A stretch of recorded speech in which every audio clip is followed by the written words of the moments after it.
warahmatullahi wabarakatuh. Kami dari kelompok 7 akan mempresentasikan hasil diskusi kami terkait akuntansi transaksi mudharabah. Mata kuliah akuntansi syariah, dosen pengampu Ibu Cermidah MAK.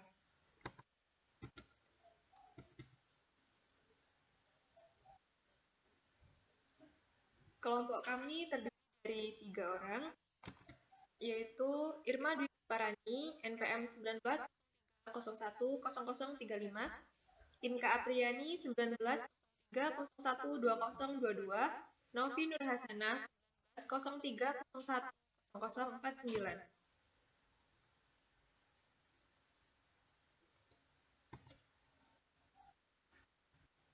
A. Pengertian akad. Secara etimologi, mudharabah adalah bentuk masdar dari fi'il madhi, doroba, yang berarti berdagang atau memperdagangkan. Untuk lebih mengetahui tentang definisi mudharabah, beberapa pengertian secara etimologi disampaikan oleh fuqaha mazhab 4, yaitu yang pertama ada mazhab Hanafi, mendefinisikan mudharabah adalah akad atas suatu syarikat dalam keuntungan dengan modal harta dari satu pihak dan pekerja atau usaha dari pihak yang lain. Mazhab yang kedua, yaitu mazhab Maliki, mudharabah adalah penyerahan uang di muka oleh pemilik modal dalam jumlah uang yang ditentukan kepada seorang yang akan menjalankan usaha dengan uang itu dengan imbalan sebagai dari keuntungannya. Yang ketiga, mazhab Syafi'i. Mudharabah adalah suatu akad yang memuat penyerahan modal kepada orang lain untuk mengusahakannya dan keuntungannya dibagi antara mereka berdua. Yang keempat, mazhab Hambali. Mudharabah adalah penyerahan suatu barang atau sejenisnya dalam jumlah yang jelas dan tertentu kepada orang yang mengusahakannya dengan mendapatkan bagian tertentu dari keuntungannya. Kemudian menurut fuqaha, mudharabah adalah akad antara dua pihak orang yang saling menanggung. Salah satu pihak menyerahkan hartanya kepada pihak lain untuk diperdagangkan dengan bagian yang telah ditentukan dari keuntungannya dengan syarat-syarat yang telah ditentukan.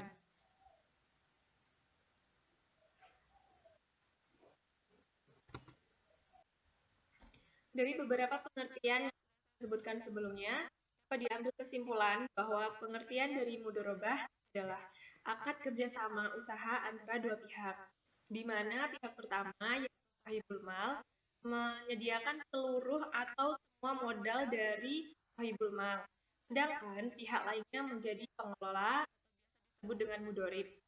Keuntungan usaha secara mudharabah ini dibagi menurut kesepakatan yang dituangkan dalam kontrak, sedangkan apabila rugi ditanggung oleh pemilik modal, selama kerugian itu bukan akibat kelalaian si pengelola.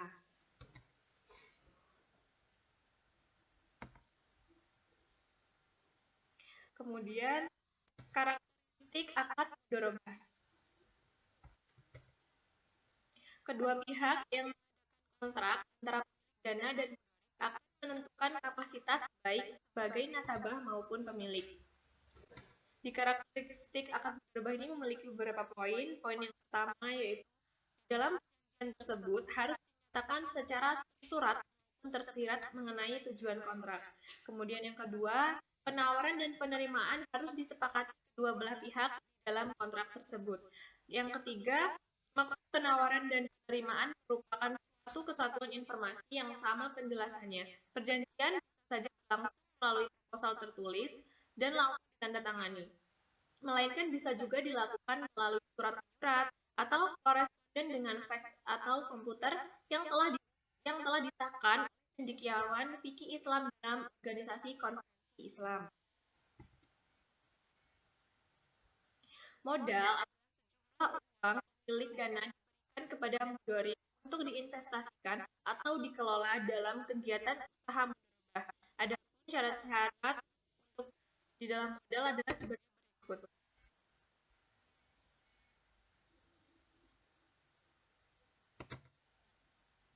Syarat yang pertama, yaitu jumlah modal harus diketahui secara pasti termasuk jenis mata uangnya.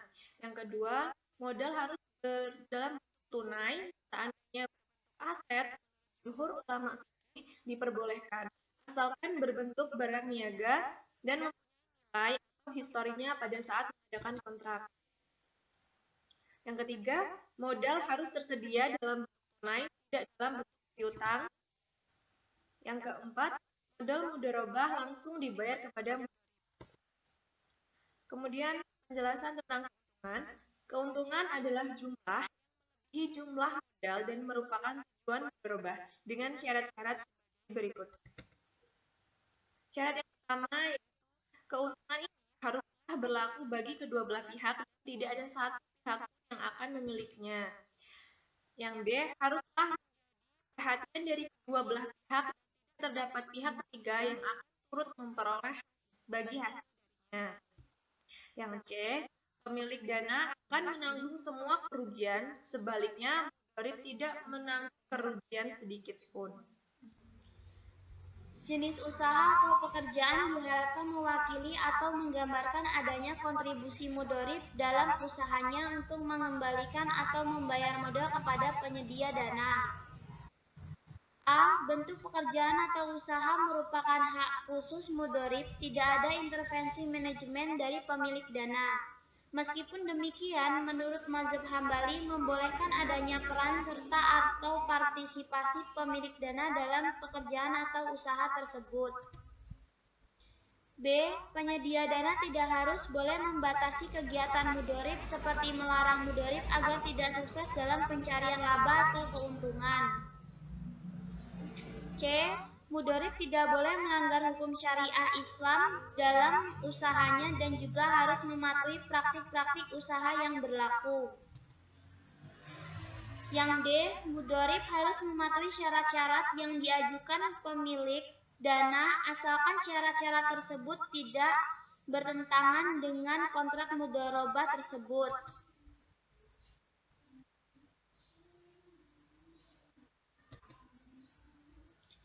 Jenis akad mudharabah. Secara umum, mudharabah terbagi menjadi dua jenis, mudharabah mutolak dan mudharabah muqayyadah.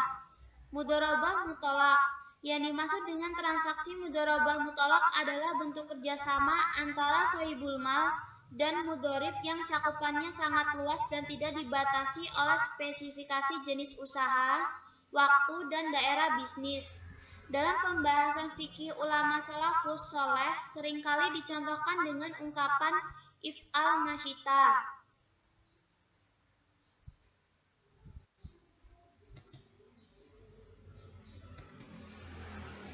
Mudharabah muqayyadah. Mudharabah muqayyadah atau disebut juga dengan istilah spesifik mudharabah adalah kebalikan dari mudharabah mutolak.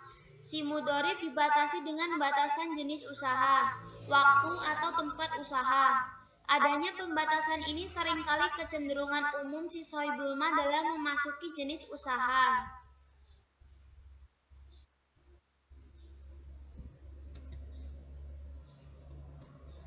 Ini adalah contoh skema transaksi akad mudharabah.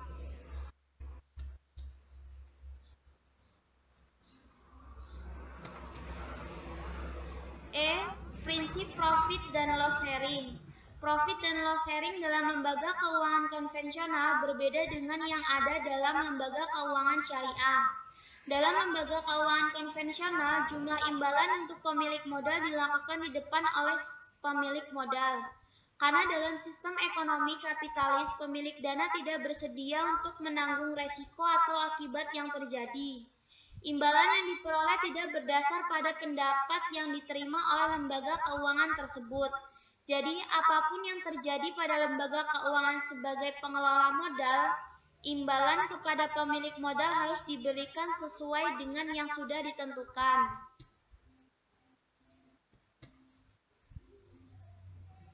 Akuntansi pemilik dana. Akuntansi untuk pemilik dana menurut Nurhayati dan Wasilah terbagi menjadi 8, yaitu 1. Dana mudharabah yang disalurkan oleh pemilik dana diakui sebagai investasi mudharabah pada saat pembayaran kas atau penyerahan aset non-kas kepada pengelola dana. 2. Pengukuran investasi mudharabah. A. Investasi mudharabah dalam bentuk kas diukur sebesar jumlah yang dibayarkan. Yang B.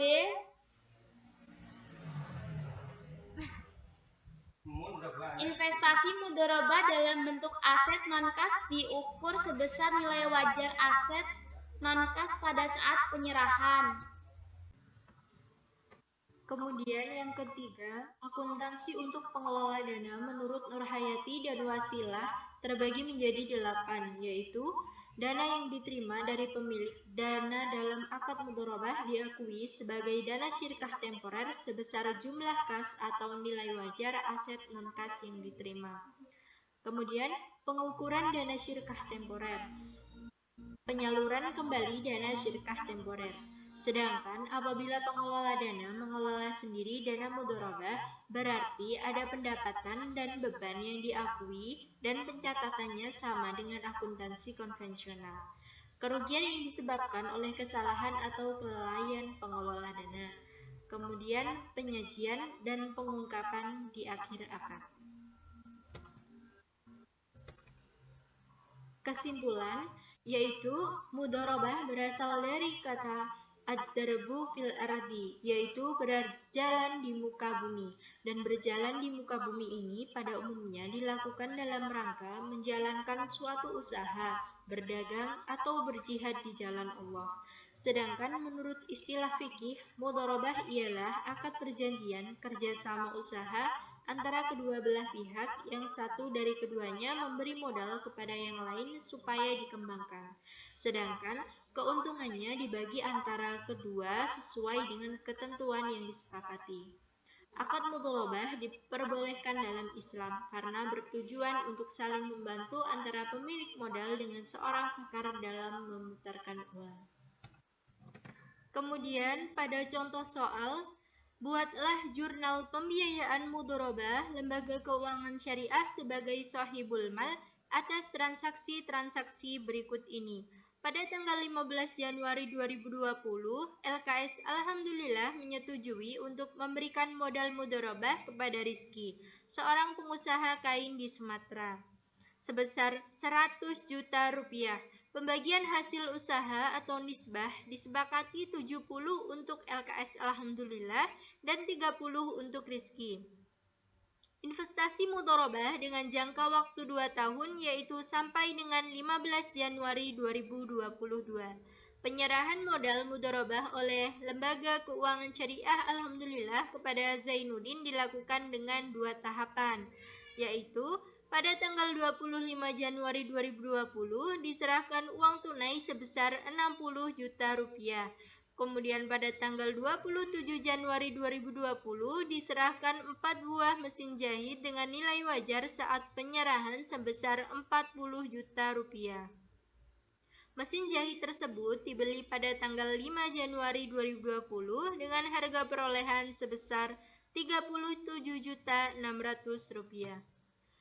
Kemudian, pada saat persetujuan investasi mudharabah, tanggal 15 Januari 2020, LKS Alhamdulillah menyetujui untuk memberikan modal mudharabah kepada Rizky, seorang pengusaha kain di Sumatera sebesar 100 juta rupiah, dan pembagian hasil usaha atau nisbah yang disepakati oleh kedua belah pihak sebesar 70 untuk LKS Alhamdulillah dan 30 untuk Rizky, serta jangka waktu investasi selama 2 tahun, yaitu sampai dengan 15 Januari 2022. Pada tanggal 15 Januari 2020, kita dapat melakukan jurnal sebagai berikut. Kita dapat mendebit akun kontra komitmen investasi mudharabah, kemudian mengkredit akun penyisihan kerugian mudharabah, yaitu yang besarnya sebesar 100 juta rupiah. Kemudian pada saat penyerahan modal kas, atas persetujuan pembelian modal mudharabah kepada Rizky pada tanggal 25 Januari 2020, LKS Alhamdulillah penyerahan modal mudharabah dalam bentuk uang tunai sebesar 60 juta rupiah kepada Rizky. Jadi, pada tanggal 25 Januari LKS alhamdulillah menyerahkan modal mudharabahnya dalam bentuk uang tunai.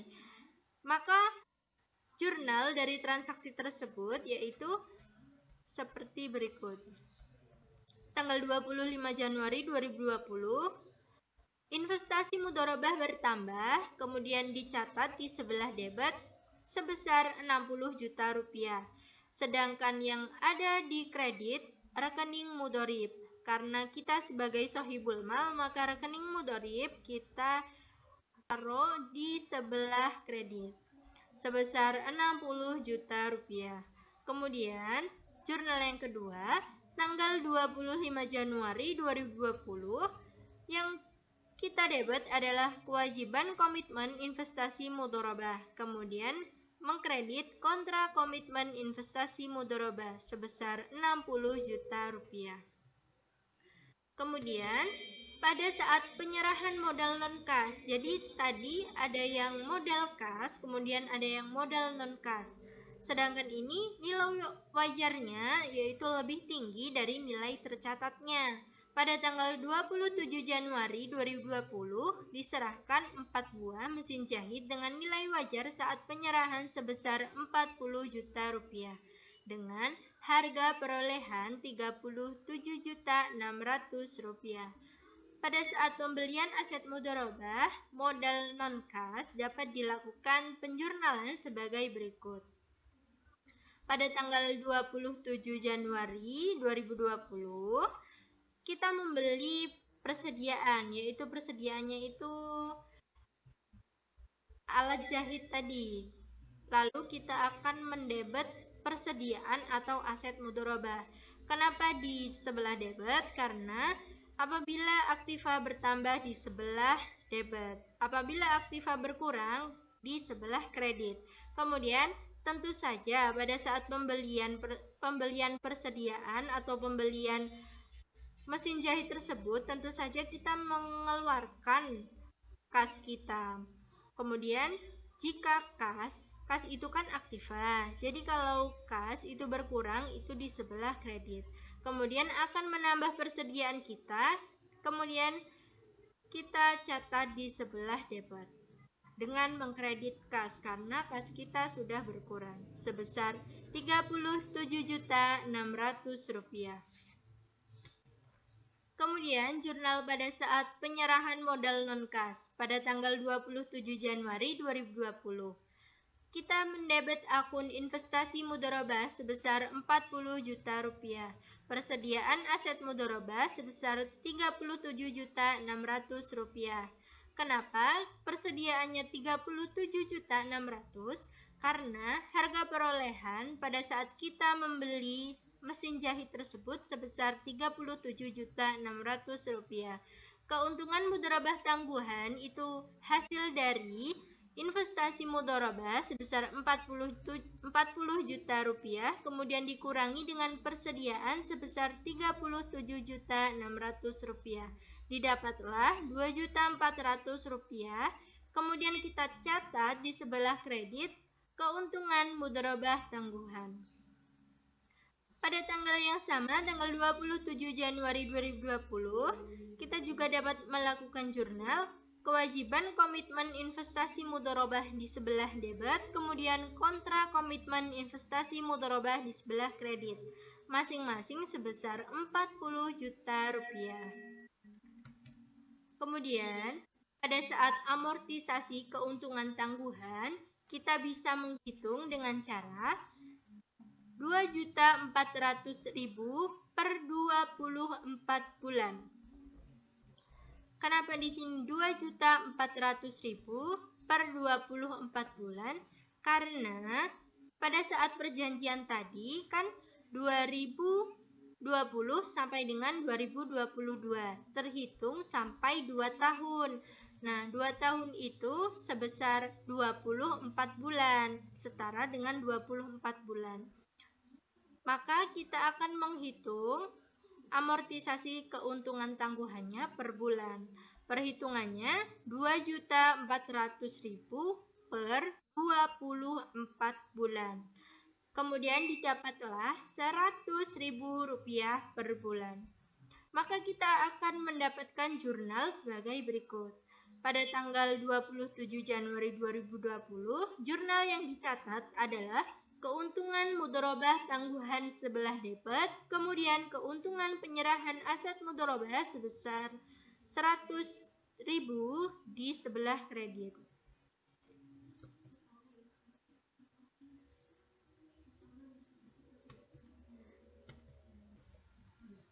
Alhamdulillahirrabbilalamin. Terima kasih. Kami dari kelompok 7 mengucapkan terima kasih sebesar-besarnya dan mohon maaf atas kesalahan yang kami perbuat.